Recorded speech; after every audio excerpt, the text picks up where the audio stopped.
Zimbabwean annual inflation surged to a 7-month high days after the finance minister pledged to address price increases that are being fueled by the nation's free-falling currency. Welcome back to Zim News Live YTS, where we give you latest updates about what's transpiring in Zimbabwe. Before we go any further, don't forget to like, subscribe, and turn on the notification bell so that you don't miss any updates.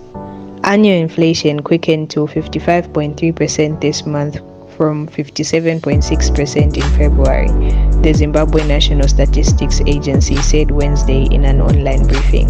Prices rose 4.9% in the month compared with 5.4% in February.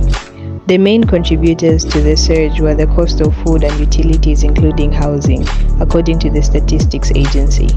Finance Minister Mthuli Ncube said at the weekend that the authorities are aware of ongoing price instability in Zimbabwe, and monetary policy makers are preparing a statement that will deal with the challenges.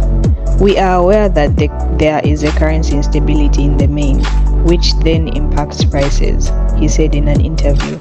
As government, we will act. This is today's news about Zimbabwe's inflation rate at its highest in 7 months. Let us know what you think in the comment section down below, and don't forget to like, subscribe, and turn on the notification bell so that you don't miss any updates.